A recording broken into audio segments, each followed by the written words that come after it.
भाई और बहनों, मातृशक्ति को नमन।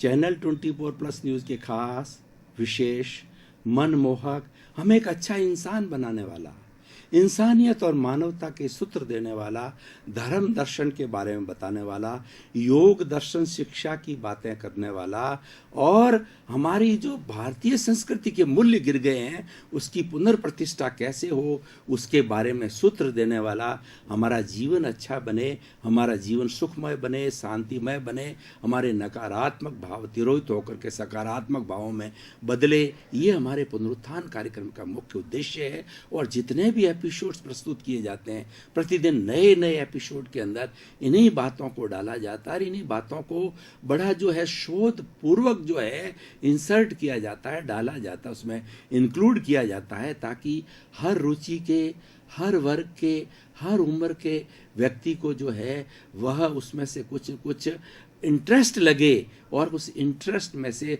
उसमें से कोई नई चीज़, नई बात निकाल सके। तो इसी क्रम के अंदर आज हम एक हमारे राष्ट्रीयता से जुड़ा हुआ विषय लेकर के आपके सामने प्रस्तुत हुए हैं। आज का हमारा विषय है कि हिंदी हमारी राष्ट्रभाषा। ये विषय हम सभी भारतवासियों के लिए बहुत ही उपयोगी है। जो भारत में रहता है वो भारतवासी है।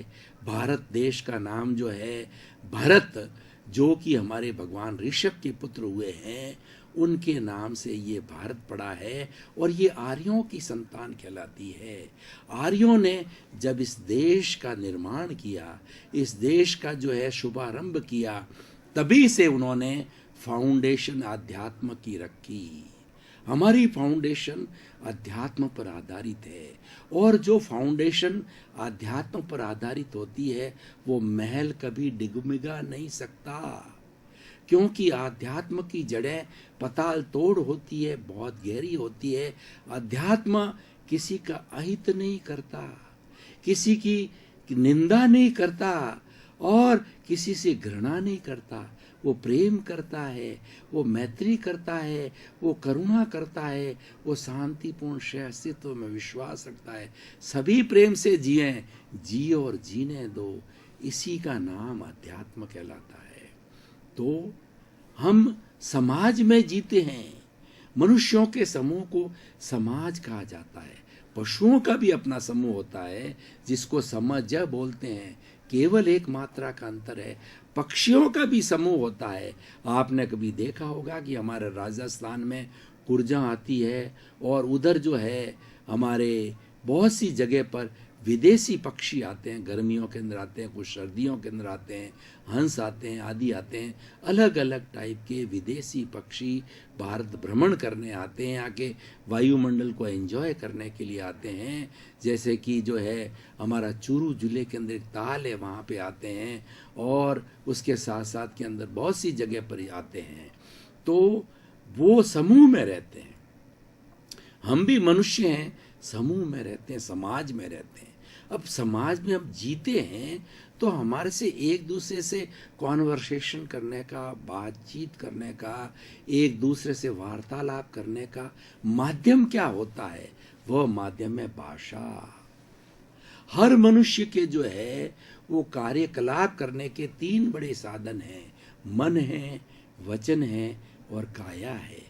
मन का काम है चिंतन करना होता है और मन चिंतन करता है वर्तमान का और भूतकाल का स्मृति करता है और भविष्य काल की कल्पना करता है। ये मन का काम है, ये चिंतन का काम है और ये विचारधारा का काम है। और वचन जो होता है, जैसे मैं बोल रहा हूँ, भाषा को, शब्दों को, बोली को जो है वह भाषा कहा जाता है, वचन कहा जाता है। इसीलिए हम जब बच्चा जन्म लेता है और वो थोड़ा थोड़ा पापा मम्मी इस तरीके से बोलना चालू करता है तो उसको माता सिखाती है। हर जो है पशु पक्षी की भी अपनी भाषा होती है। जो हमको समझ में नहीं आती है, लेकिन जो पशु पक्षियों की भाषा जानते हैं वो समझते हैं। उनकी वोकेबुलरी जो है, उनका शब्दकोश से लिमिटेड शब्दों का होता है, लेकिन जो इस जो है विधा को जानते, इस विद्या को जानते हैं, वो पशु पक्षियों की भाषा को समझते हैं। भगवान ऋषभ ने जो है अपने कुछ पुत्रों को जो है ये पशु पक्षियों की भाषा जानने की विद्या सिखाई थी। तो जो पशु पक्षी बोलते थे और तो वो आराम से उनकी बात को समझ जाते थे। उनका भी शब्दावली होती है, यानी विनिमय का जो साधन है वो भाषा होती है। माता जब हमको, बच्चा जब बोलता है, तुतली तुतली भाषा के अंदर माता जो सिखाती है वो मदर टंग कहलाती है, और वह आगे जाकर के जो है मातृभाषा का रूप ले लेती है। इसीलिए भाषा एक बहुत बड़ा सशक्त माध्यम है व्यक्ति से व्यक्ति को पहचान करने का। और सारे हमारे समाज की जितनी भी एक्टिविटीज होती है, भाषा के बिना हम नहीं कर सकते। भाषा नहीं होगी तो हर व्यक्ति मौन हो जाएगा, मूक हो जाएगा। जो गूंगे लोग होते हैं वो भाषा का विनिमय नहीं कर सकते, क्योंकि ईश्वर ने जो है उनको जो है ये वोकल है वो कोड नहीं दी, डिफेक्टिव हो जाता है। इसीलिए कहा गया है कि आत्म अनुभव बात की, और जो कोई पूछे बात, सो गूंगा गुड़ खाई के कहे कौन मुख स्वाद। आत्मा के अनुभव की बात अगर कोई पूछता है कि मुझे आत्मा को शरीर हाथ पे दिखाओ, तो कोई व्यक्ति हाथ पे आत्मा को दिखा नहीं सकता है, क्योंकि वो अमूर्त होती है, वो अनुभव की जा सकती है।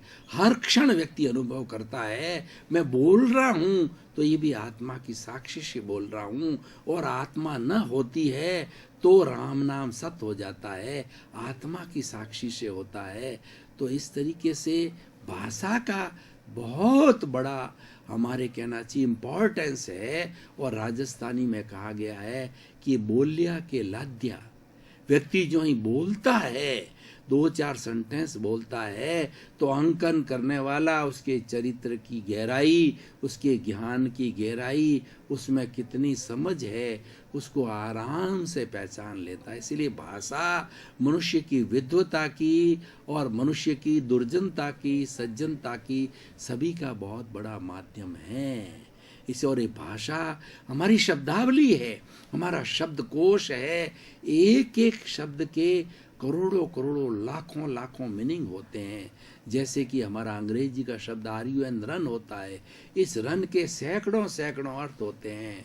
तो I am running to run the factory, to run the business, to run the NGO, to run the country. कई कई एक शब्द के उसके जो है भाष्य हो जाते हैं, शब्द के कई कई अर्थ हो जाते हैं। इसका मतलब होता है सब किससे होता है? ये भाषा के द्वारा होता है। अब प्रश्न ये है कि हमारी राष्ट्रभाषा, हर एक देश की अपनी अपनी भाषा होती है।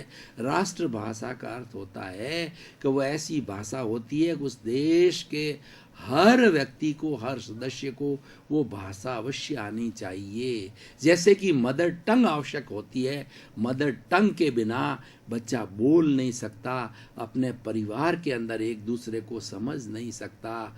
तो वो हमारी मातृभाषा होती है जो कि हम अपने परिवार के अंदर बोलते हैं।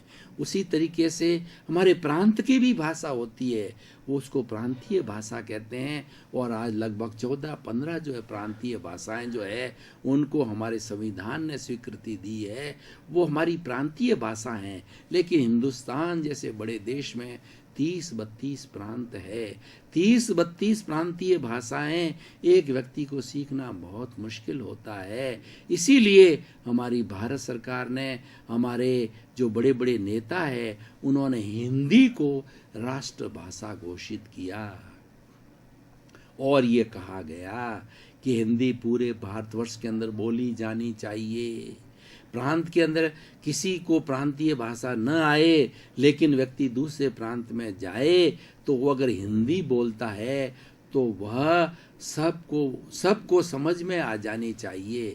जैसे हम विदेश में जाते हैं तो इंटरनेशनल लैंग्वेज जो इंग्लिश है, हम किसी भी देश के 210 देशों में वर्ल्ड में कहीं भी चले जाएं, अगर इंटरनेशनल लैंग्वेज अंग्रेजी को जानते हैं तो सहज ही हम वार्तालाप कर सकते हैं, अपना कार्य कर सकते हैं। और वह न जानते हैं, उस देश की भाषा हम नहीं जानते हैं, जैसे कि फ्रांस में जाते हैं तो फ्रेंच लैंग्वेज होती है, जर्मनी में जाते हैं तो जर्मन लैंग्वेज होती है, हर एक की अपनी अपनी भाषा होती है। तो नहीं जानते हैं तो हम वार्तालाप नहीं कर सकते, हम विचारों का विनिमय नहीं कर सकते हैं। तो हिंदी हमारी राष्ट्रभाषा है। अब देखिए, हिंदी को राष्ट्रभाषा बताए हुए लगभग 50 साल से ऊपर हो गए हैं। देश की आज़ादी के बाद से इसको लागू कर दिया है, लेकिन अभी भी हमारे जो साउथ का एरिया है उसके अंदर बहुत सी जगह पर अभी हिंदी को इतना प्रेफरेंस नहीं दिया गया है। वो न इतनी बोली जाती है, न राजकीय काम के अंदर जो इसको लिया जाता है। वो अपनी जो प्रांतीय भाषा उसका ज़्यादा उपयोग करते हैं। प्रांतीय भाषा का उपयोग किया जाए ये बुरा नहीं है, हर एक प्रांत करता भी है और करना भी चाहिए, परंतु नेसेसरीली जो हमारी राष्ट्रभाषा हिंदी है उसका उपयोग होना चाहिए। और राष्ट्रभाषा है इसीलिए वहाँ के प्रांतीय जितने भी सरकार के कार्य होते हैं, सरकारी संस्थाओं के कार्य होते हैं, वो तो हिंदी में अवश्य ही किए जाने चाहिए। इसलिए बार बार ये जो है बताया जाता हमारे केंद्र के द्वारा, भारत सरकार के द्वारा, कि आप राष्ट्रभाषा का हिंदी में उपयोग करो। आप सारी स्टेट की जो लेटर पैड से हिंदी में छपनी चाहिए, वाहनों पे हिंदी लिखा जाना चाहिए और समस्त जगह हिंदी का उपयोग किया जाना चाहिए। और कुछ आज हमारे ऐसे प्रांत इस पर ध्यान नहीं दे रहे हैं, वो गलत है।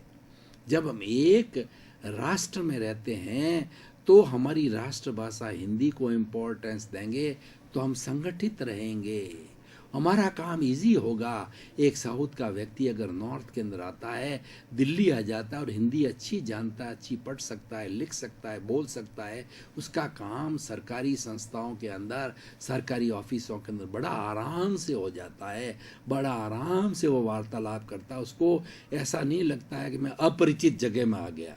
अपने देश का इंडियन होते हुए भी वो ऐसा सोचे कि मैं तो फॉरेन कंट्री का व्यक्ति हूँ, तो उसको फीलिंग नहीं होनी चाहिए। एक अच्छी फीलिंग आने के लिए, एक अपनापन लगने के लिए, एक ब्रदरहुड लगने के लिए, एक भाईचारा रखने के लिए और उसका बढ़ावा करने के लिए, हमारा सांस्कृतिक विकास करने के लिए हमें हिंदी भाषा को इम्पोर्टेंस दी जानी चाहिए। नॉर्थ का जो हिस्सा हिंदुस्तान का है, पूर्व का हिस्सा है, वह तो इसको पूरा स्थान अच्छी तरह से दे रहा है, लेकिन साउथ साइड में अभी भी, पहले तो इसको बहुत बड़ा जो बहिष्कार किया जाता था, लेकिन अब काफ़ी जो है धीरे धीरे जो क्यों समस्या आने लगी है और एक प्रांत का दूसरे प्रांत से वार्तालाप होने लगा है, पत्राचार होने लगा है, संस्थाओं का पत्राचार होने लगा है, व्यक्ति एक प्रांत से दूसरे प्रांत में जाने लग गया है, तो आवश्यकता आविष्कार की जननी है। उसको ये महसूस हुआ कि नहीं, मेरे को राष्ट्रभाषा ही आनी चाहिए हिंदी, इसलिए हिंदी को इम्पोर्टेंस तो सरकार ने तो दे दी है। हमारा दायित्व तो बनता है कि उस भाषा का जो है हम अच्छा उपयोग करें। देखिए, राष्ट्रभाषा हिंदी बना दी गई है तो इससे लाभ क्या होगा?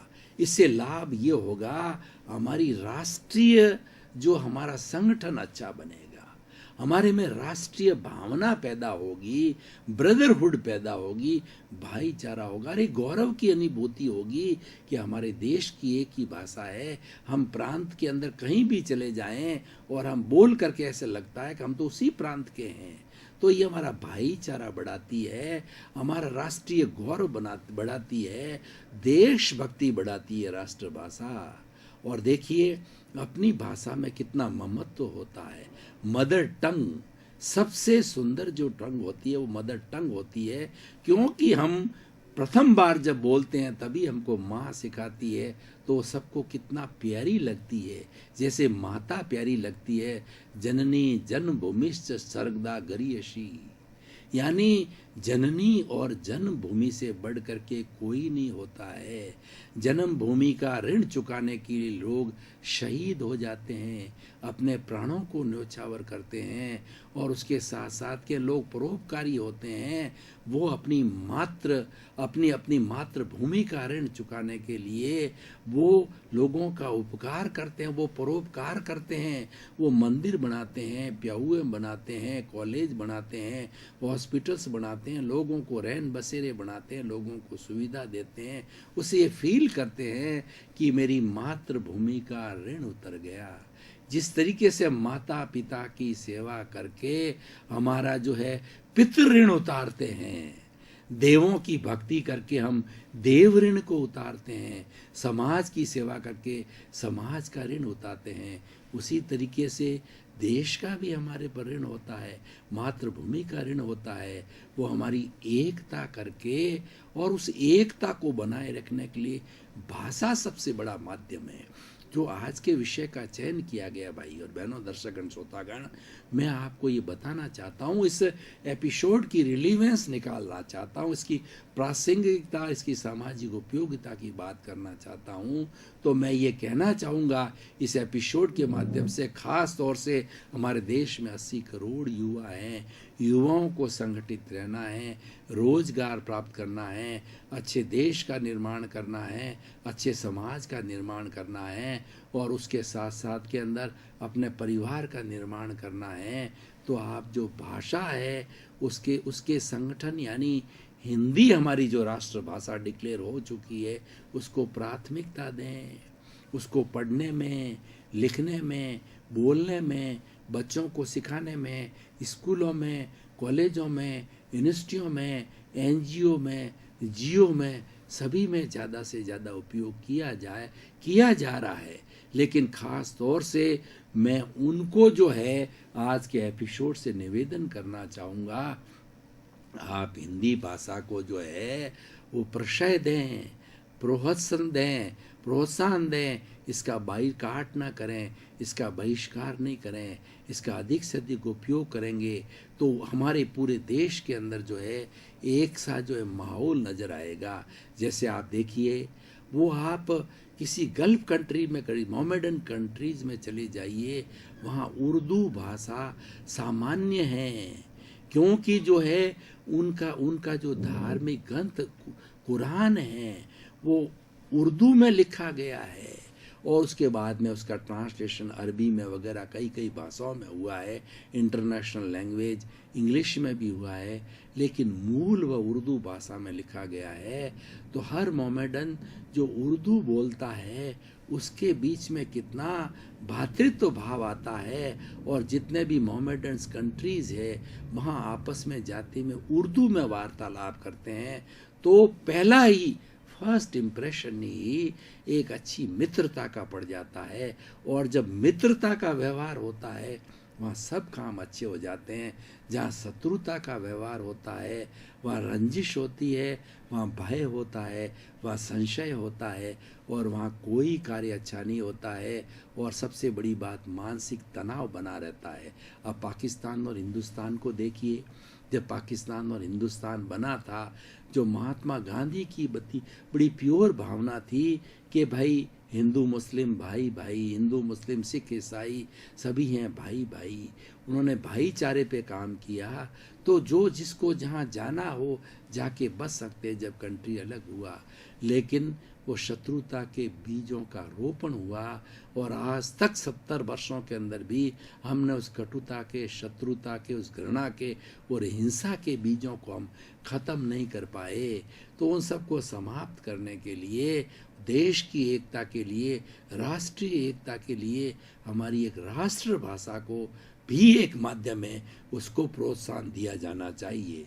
राष्ट्रभाषा का अच्छा प्रोत्साहन देने के लिए हमारे हिंदी की अच्छी कॉन्फ्रेंस कराई जानी चाहिए, डिबेटिंग कराई जानी चाहिए, और हिंदी भाषा के लेखन के लिए प्रतियोगिताएं होनी चाहिए हमारे ऐसे राइटिंग के रूप में, निबंध लेख के रूप के अंदर, और जो है आपस में कंपटीशन के रूप में वाद विवाद प्रतियोगिताएं करा के वो हिंदी भाषा में होनी चाहिए। और हिंदी भाषा का शब्दकोश बड़ा समृद्ध है, उसका बड़ा रिच जो है हमारी वोकेबुलरी है, तो हम उसका उपयोग करना चाहिए। और बड़ी जैसे अटल बिहारी वाजपेयी जी कविता बनाते थे, उसमें ऐसे ऐसे शब्दों का चयन करते थे जिसमें राष्ट्रीयता झलकती थी। उनकी हर कविता में राष्ट्रीयता झलकती, और उन्होंने सारी कविताएं हिंदी में बनाई है। उनको हिंदी के प्रति अगाध प्रेम था, हिंदी के प्रति उनका समर्पण था, हिंदी के प्रति सम्मान था। तो भाइयों और बहनों, दर्शकगण, श्रोतागण, आज के एपिसोड से मैं कहना चाहूँगा, हिंदी हमारी राष्ट्रभाषा है, ये हमारी मातृभाषा की तरह है। एक व्यक्ति को हिंदुस्तान में अच्छा काम करने के लिए, विश्व में अच्छा काम करने के लिए 3 भाषाएं कम से कम जानना जरूरी है। पहली भाषा हमारी प्रांतीय भाषा होती है, जैसे कि पंजाब के लोग पंजाबी बोलते हैं, और जो हरियाणा के लोग हरियाणवी बोलते हैं, राजस्थान के लोग राजस्थानी बोलते हैं, और जो है तमिलनाडु के साइड के अंदर कहीं तमिल चलती है, कहीं पर जो है वो कर्नाटक की अपनी भाषा, हर एक की अपनी अपनी, तेलुगु है, तमिल है, मलयालम है, हर एक की अपनी अपनी प्रांतीय भाषाएं हैं, सिंधी है, आदि है। लेकिन ये कोई बात गलत नहीं है, प्रांतीय भाषा सीखनी चाहिए और प्रांत में उपयोग होना चाहिए, अच्छी बात है। ये भी एकता पैदा करती है, ये प्रांतीय एकता पैदा करती है, पर राष्ट्रीय एकता पैदा है। हिंदुस्तान बहुत बड़ा देश है, जहाँ पर 130 करोड़ की जनता निवास करती है, और उसमें 80 करोड़ जो है हमारे युवा है, उनको आगे लाना है, उनको राष्ट्रीय एकता की कड़ी में जोड़ना है, और राष्ट्र का जो हमारा जो मूल जो धारा प्रवाह है, उस धारा प्रवाह के उसको जोड़ना है। तो हमें हिंदी भाषा को बहुत अच्छा स्थान देना चाहिए, और हर व्यक्ति को संकल्प करना चाहिए कि मैं मेरी बोलचाल के अंदर हिंदी भाषा का सबसे ज़्यादा उपयोग करूँगा। प्रांतीय भाषा हो गई, राष्ट्रभाषा हिंदी हो गई है, और इंटरनेशनल लैंग्वेज तो इंग्लिश जो है वो हमारी मजबूरी हो गई है। दर्शकगण, श्रोतागण, भाई और बहनों, आपका बहुत बहुत धन्यवाद। पुनरुत्थान कार्यक्रम आप देखते रहिए। पुनरुत्थान कार्यक्रम के एपिसोड्स जो हैं उच्च स्तर के एपिसोड हैं, आप इनको सुनते रहिए, और आप सुन रहे हैं। आप पुनरुत्थान कार्यक्रम की आप आत्मा है, इसीलिए टॉक ऑफ द टाउन बना हुआ है, और हमारी चैनल के पास में बराबर फीडबैक आ रहा है कि लोग इसको बड़ी सम्मान की निगाह से देखते हैं, सभी लोग बड़े ध्यान से सुनते हैं। आप इसको देखते रहिए, इसमें जीवन निर्माण की बहुत सी बातें आपको मिलेगी, क्योंकि हमारा उद्देश्य यही है, सुधरे व्यक्ति, समाज व्यक्ति से राष्ट्र स्वयं सुधरेगा। हम व्यक्ति को सुधारना चाहते हैं, व्यक्ति सुधरेगा तो राष्ट्र सुधरेगा, विश्व सुधरेगा। इसी क्रम में आपका जीवन आनंदमय हो, मंगलमय हो, शांतिमय हो, सुखमय हो, आप शतायु होकर के और समाज का खूब परोपकार करें। आपके प्रति